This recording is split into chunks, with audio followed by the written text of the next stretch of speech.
How sweet is the sound of grace. This whole message series that we're going through is about grace. Here's the premise of the message series, is the following. We are going through the book of Mark as if we're following Jesus. Think about Jesus is right here, and we're just holding on to Jesus' shoulder.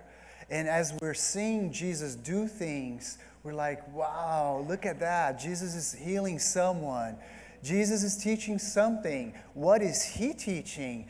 So to have the same experiences that Jesus had. Why?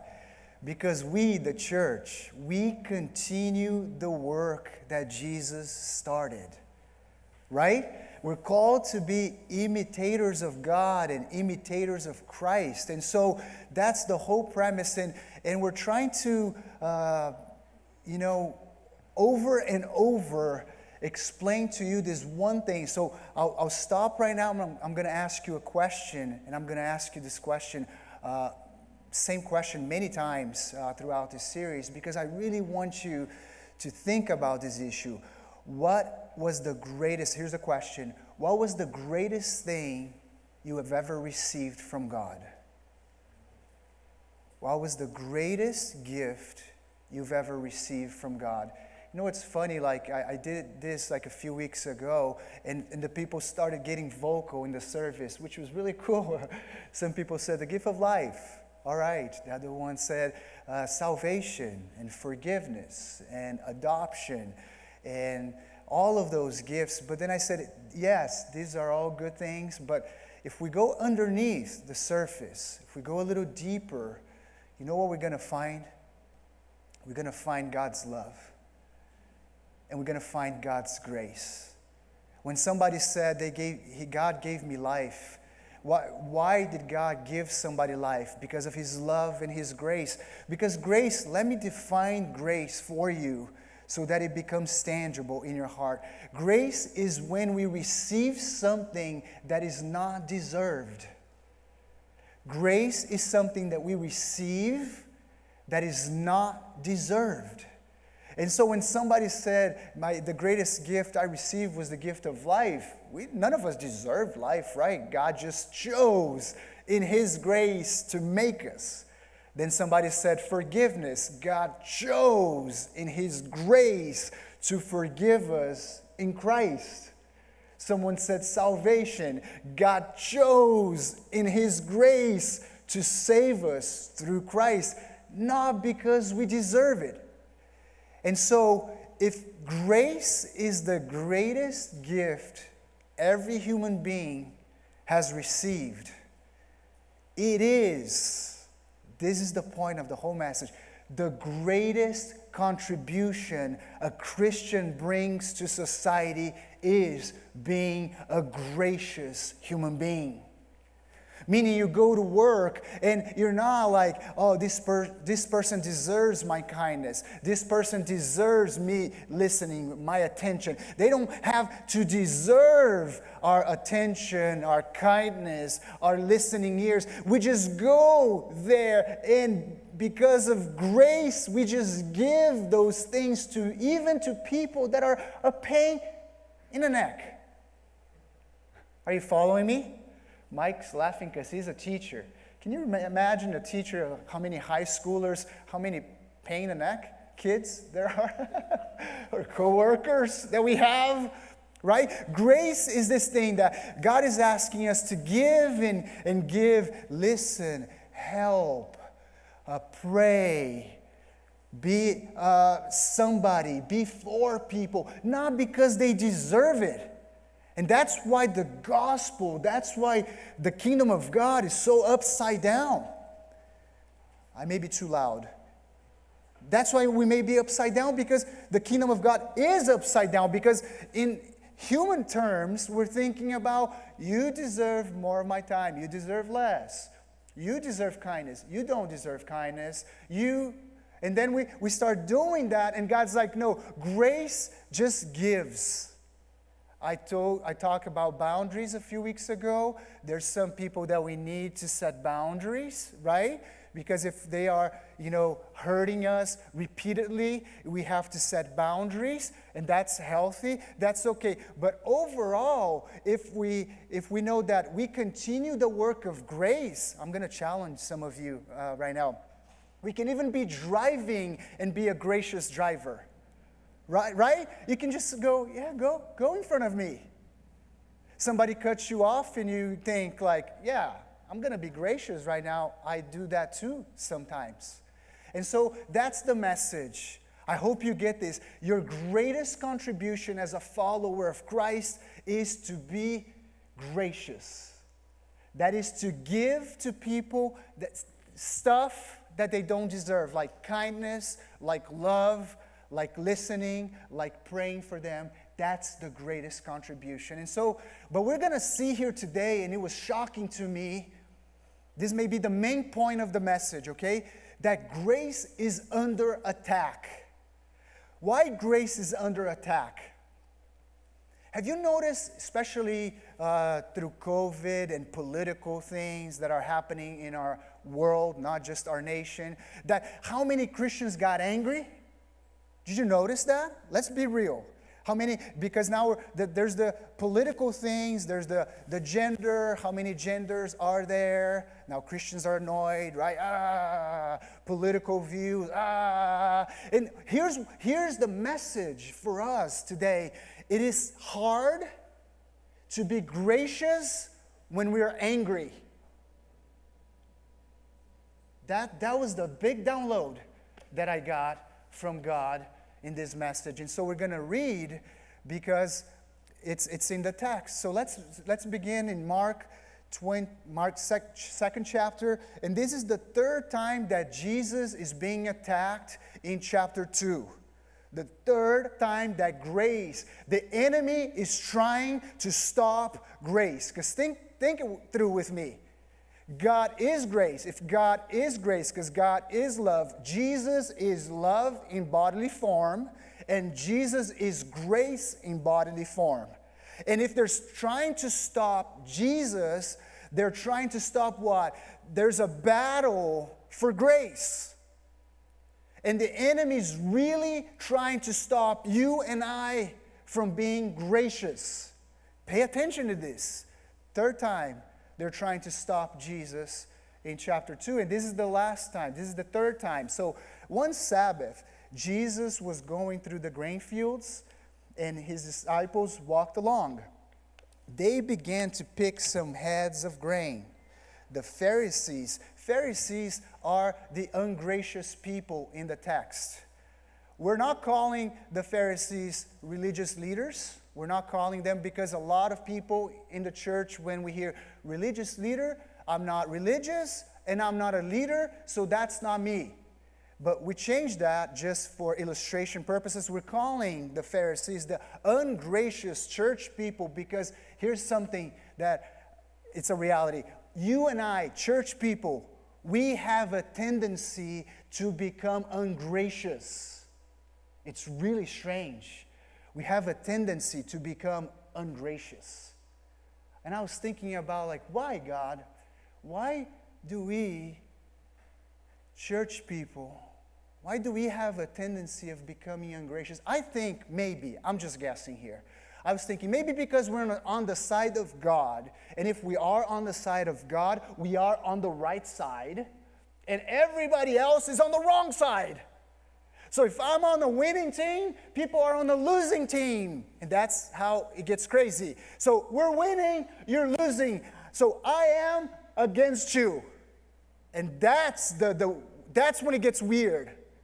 That's when we start becoming ungracious. When we start thinking that is us, church people, against people that are doing horrible things in this world, like once we were doing horrible things. And if it wasn't for a grace, family, I would not be here. Let me tell you about my past. I got saved in college. I was 24. I'm not proud of anything. Horrible things. And if it wasn't for the grace of God and people in the church that were gracious and reached out to me and said, there is hope for you, Julian. There's hope for you, and your hope is found in Jesus. But if they were thinking that it was the church against everybody else, that would have created a barrier. I was in drugs, using drugs, selling drugs. Why? Was I like whatever, Pablo Escobar? No. I was just trying to use drugs for free. And when you try to use drugs for free, you buy bigger quantities, you sell to your friends, and you use it for free. That's me. I was cheating at work. I was being dishonest. I was cheating girlfriends. I was doing everything wrong. Everything wrong. What do I need?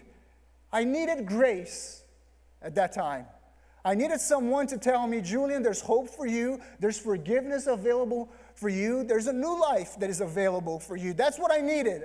I didn't need anyone pointing the finger at me. But if we pay attention to the reading, Jesus is now with his disciples picking some grains on the Sabbath. They were hungry. They were going to eat. I don't know what kind of grains, maybe corn. I'm not too sure. The text doesn't say it. But here's what happens. Then the Pharisees said to them, look, look at them. Looking everything, they're doing wrong things. Accusing. They're doing what's unlawful on the Sabbath. And then Jesus said to them, the Sabbath was made for man, not man for the Sabbath. And we'll go back to the accusations in a minute, because sometimes when we become ungracious, we can be the ones pointing to people like, oh, you believe, oh, there's 37 sexualities. Oh, you believe this. Oh, you believe that. And you believe that. Instead of like, we're the rescuing mission of Jesus, and we're here to be the hands and feet of Jesus to help people that are doing everything wrong like I was doing when I was in college. Are you with me? But let's go here to the first grace that comes from God to us. That is the grace of Sabbath. That is the grace of rest. Some of you need to hear this today. Rest is not laziness. God is asking us, did you know that rest, which is the Sabbath, rest is in the 10 Commandments? I have a slide for that. Did you know that? That to rest and observe the Sabbath, to rest one day of the week, is in the Bible. Look at that. Number 4. Rest. The message we hear in this world is grind, grind, grind, grind, grind. I don't know about you, like I'm scrolling, right, social media and YouTube shorts. There's always the guy with the Lamborghini and the guy with the jet, right? And they said, I have 7 streams of income. I have 29 streams of income. You can't stop at one if you're successful. I get all that. I get all that. But God is saying, would you take one day, you can have 30 streams of income. Would you stop one day to rest? Rest. Rest.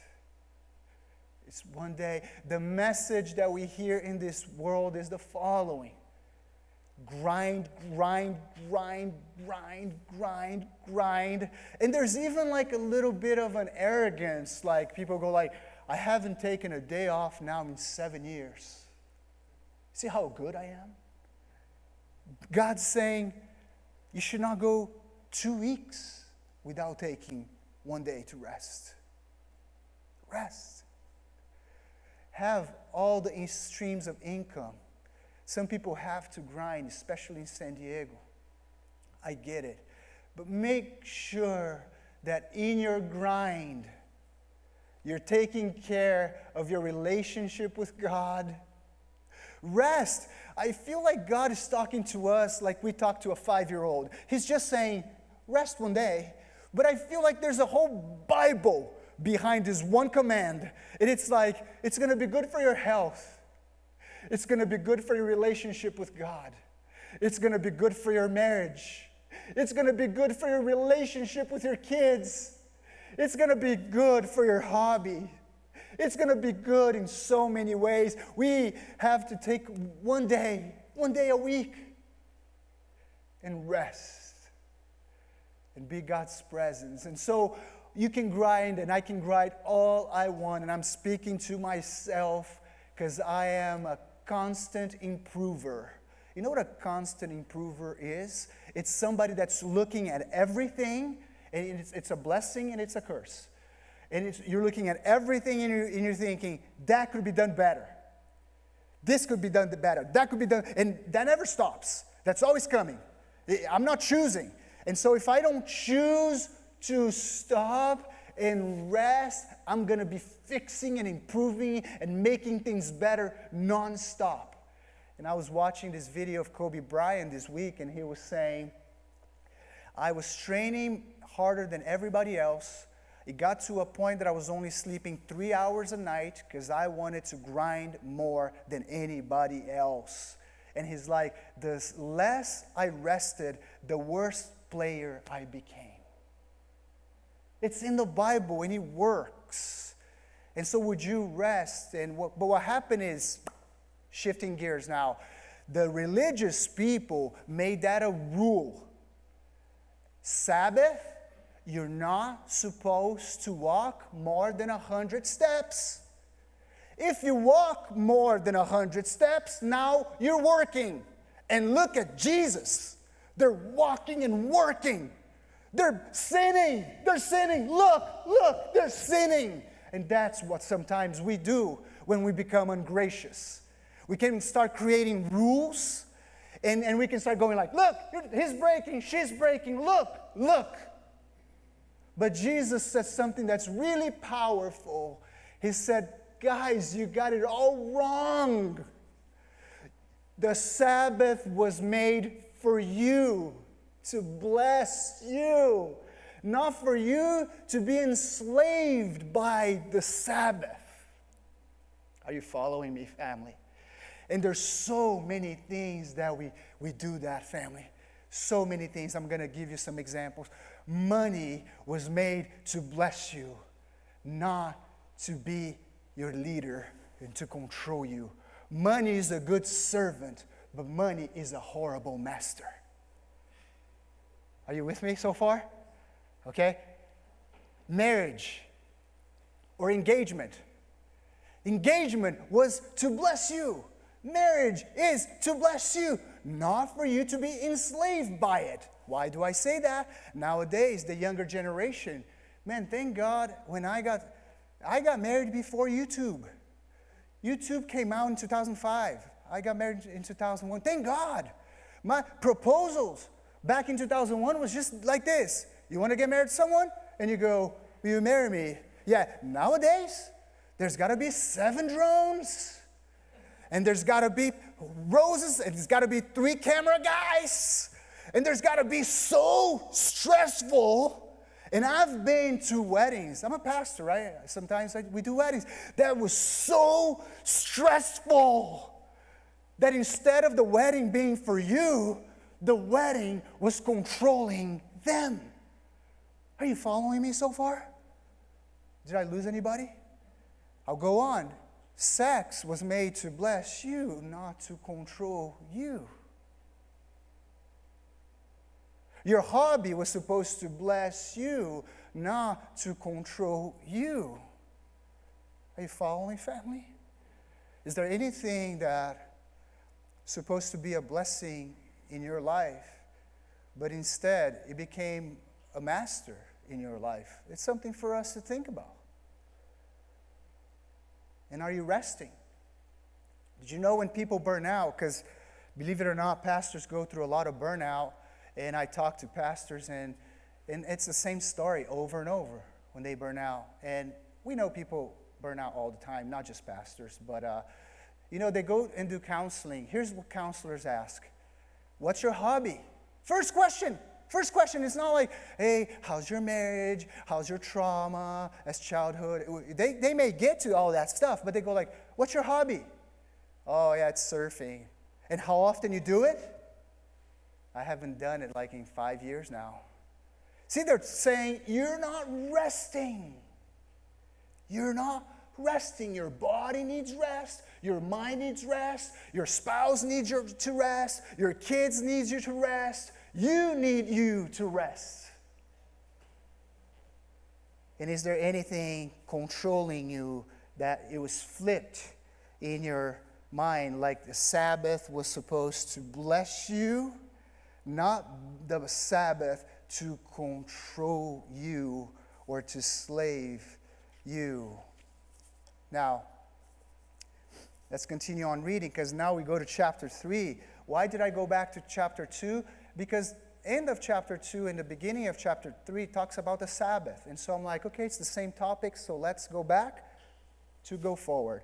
And so in chapter 3 now, it goes like this. Another time, Jesus went into the church. Synagogue is the church of, so it's a church service. He's there in church. All right, have a picture. And a man with a shriveled hand was there, and some of them were looking for a reason to accuse Jesus again. When we are being ungracious, family, we're always looking. Put the finger, like the slide, there's a finger. If we're being ungracious, remember this. I hope this is a visual. We're doing this. We're doing this. I can't believe they vote this way. I can't believe they believe that. And I'll say some things just because I know they're hot topics in the church, right? I can't believe they believe there are 37 genders. I can't believe they do this. I can't believe they vote this way or that way. I can't believe they say abortion is not a baby. Everybody knows that abortion is a baby, guys. We don't need to be one more voice, a finger. We need to be the next slide. The next slide. Ungrace is always looking to point a finger. Jesus is always looking to give a hand. This is so key. So key. Think about your co-workers now. Think about, we're being gracious, like, oh, I can't believe he's cheating on his wife. I can't believe he's using drugs. I can't believe she's doing that. I can't believe he's doing that. That's when we're being ungracious. Jesus is always looking for, like, oh yeah, you're going through that? Let's talk. Let's talk. I'd love to help. I was, as you guys know, I was a computer engineer for 12 years before I became a full-time pastor. I used to visit clients, and I mean one client, he's bragging. He's a wealthy guy, bragging of how many ladies he's got. And then I just asked a few questions. I didn't point the finger. Oh, bad human being. I said, how's that working? Like, are you happy? Are you happy? Not really, man. Not really. How does your family feel about this? Yeah, it's horrible, man. My kids, they don't like me anymore because I'm living this lifestyle. You see, someone that's bragging about all his wrongs, right? Like bragging, but feeling horrible. I, in that moment, was the voice of grace. The voice of the gospel. That is, I'm here to help you and give you a hand. And I'm like, how can I help you? I can pray for you. I can help you. I can be there. We can meet on the phone, and we can talk. You see, we have to be careful, church people, including myself. We have this tendency of pointing. Look what they're doing. Look what they're doing. Look, the Pharisees, they were doing just that. And then there's a guy now. They're looking for a reason to accuse Jesus. So back to my verse in chapter 3. They were looking for a reason to accuse Jesus. You see, when we're being ungracious, we're always looking for a reason to accuse. So they watched him closely to see if he would heal him on the Sabbath. And Jesus said to the man with a shriveled hand, stand up in front of everyone. Next slide. Then Jesus asked them, which is lawful on the Sabbath, to do good or to do evil, to save life or to kill? but they remained silent. See, they became a rule. The Sabbath became a rule instead of a blessing. To the point, the rule got so stiff that it became a barrier for people to come to God. The barrier became so great, family, that even if an animal fell on a ditch, they would not save the animal on a Sabbath. They wouldn't, see, and that's why Jesus is challenging all of that. And he's saying, but they remained silent. He looked around at them in anger. Jesus got angry in this moment. Why? We're going to see that in a moment. And deeply distressed at their stubborn hearts, said to the man, stretch out your hand. He stretched it out, and his hand was completely restored. Then the Pharisees went out and began to plot with the Herodians how they might kill Jesus. See, the enemy of our souls is trying to kill grace. Leave that on, please, for a moment. The enemy is trying to make us mad, angry, instead of gracious and loving.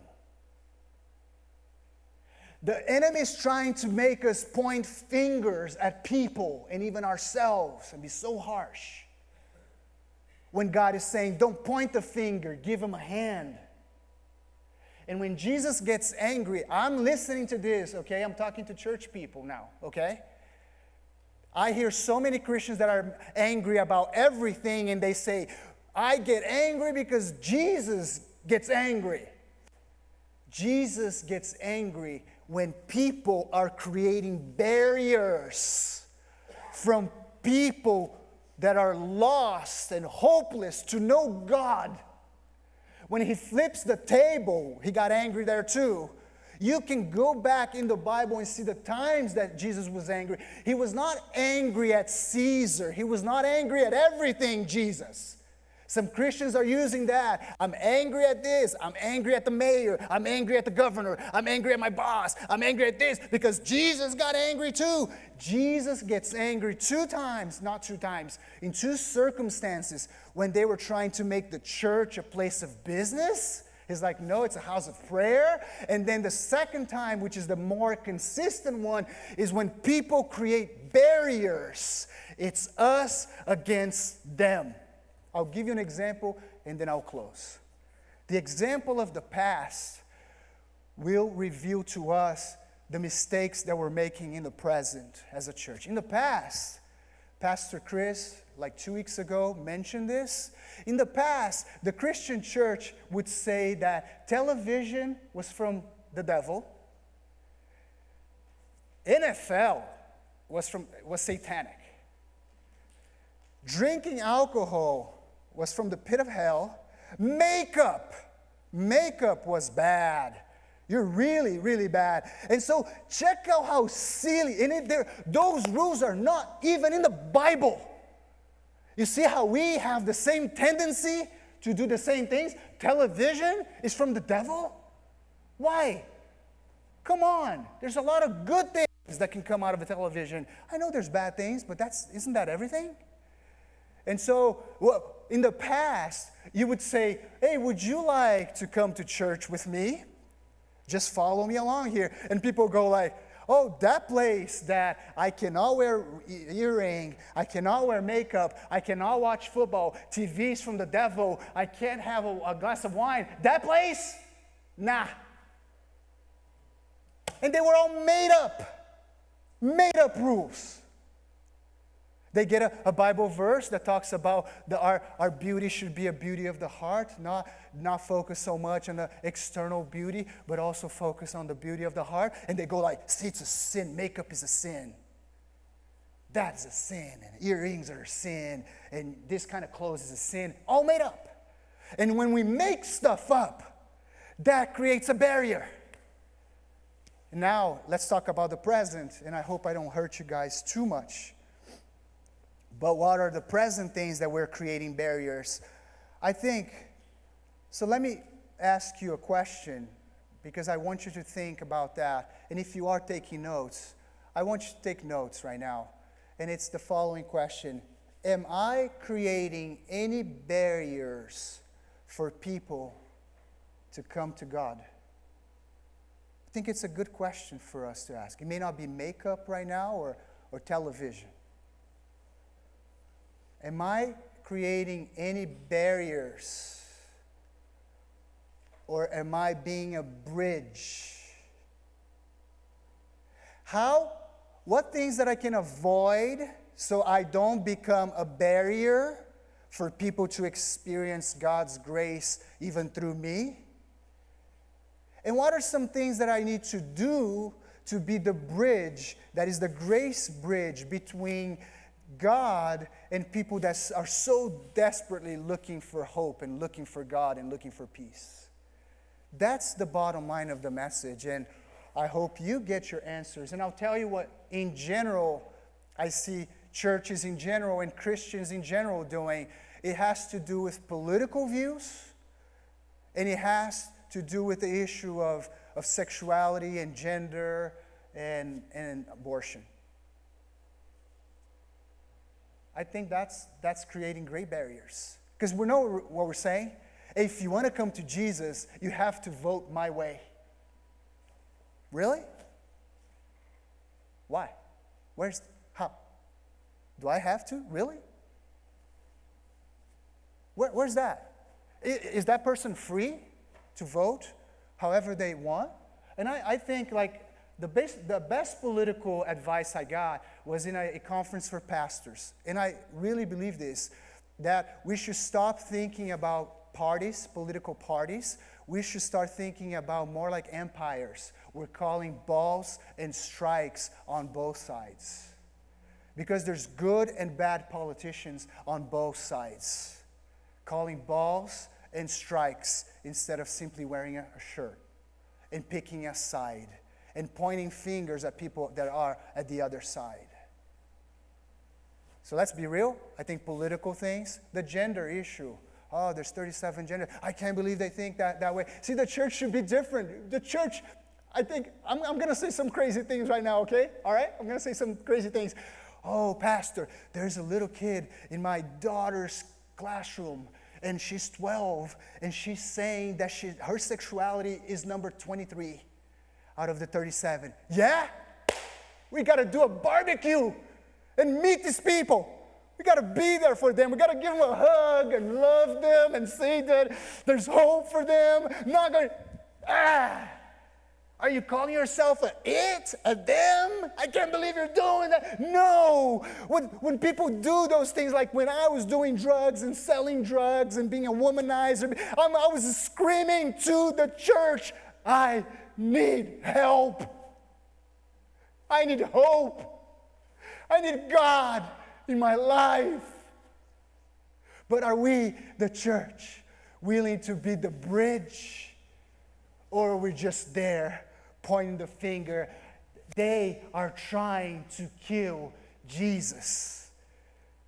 Spiritual battle is the following. The enemy is trying to stop grace.